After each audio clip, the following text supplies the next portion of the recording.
Hi friends, எல்லாருக்கும் வணக்கம். இன்றைக்கி நம்ம வீட்டில் மொச்சோட்டை குழம்பு தாங்க வச்சுருக்கிறேன். குழம்பு எப்படி வச்சேன் அப்படிங்கிறத பார்த்துக்கிட்டு போன வீடியோவில் விட்டு போன அந்த மீதி கதையும் சொல்லிடுறேங்க. போன வீடியோவில் டைம் கிடைக்கல, அதனால் சொல்ல முடியல. இந்த வீடியோவில் மீதி கதையும் சொல்லிடுறேன், கேட்டுடலாங்களா? அந்த முனிவர் கேட்ட அந்த வரத்தை இறைவனும் கொடுத்துட்டாருங்க. 16 வருடங்கள் மட்டுமே அந்த குழந்தை உயிரோடு இருக்கும் அப்படிங்கிறது நல்லாவே தெரிஞ்சுக்கிட்டு தான் அந்த வரத்தை அவரும் கேட்டு வாங்கிட்டார். அந்த தம்பதியருக்கு குழந்தையும் பிறந்துச்சுங்க. ஒரு ஆண் குழந்தை தான் பிறந்துச்சு. கல்வியிலும் சரி, கலைகளிலும் சரி, எல்லாத்திலையுமே மிக மிக திறமைசாலியாக அந்த பையன் வளர்ந்தான். ஊரே மெச்சுற அளவுக்கு அந்த பையனுடைய வளர்ச்சி இருந்துச்சு. 16 வருடங்கள் நெருங்கவும் ஆரம்பிச்சிச்சு. அந்த பையனோட தந்தைக்கு மனக்கவலை மிக மிக அதிகமாயிடுச்சு.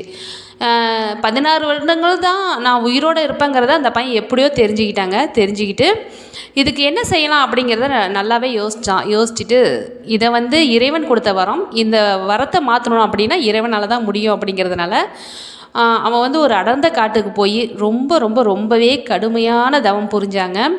மனசுலையும் சரி, உடம்பளவுலேயும் மனசளவுலேயும் சரி, ரொம்பவே தன்னைத்தானே வருத்திக்கிட்டு ரொம்பவே கடுமையான தவம் புரிஞ்சதுனால இறைவனே நேரில் வந்தாருங்க.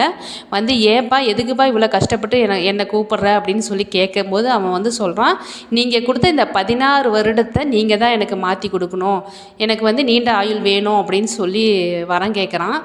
அவனுடைய தவத்தை பார்த்து ரொம்பவே சந்தோஷப்பட்ட இறைவனும், சரிப்பா நான் உனக்கு அந்த வரத்தை கொடுக்குறேன் அப்படின்னு சொல்லிட்டு, நீ என்றுமே 16 வயதிலேயே இருப்பாயாக அப்படின்னு சொல்லிட்டு அந்த வரத்தையும் கொடுத்துட்டு போயிடுறாருங்க இறைவர்.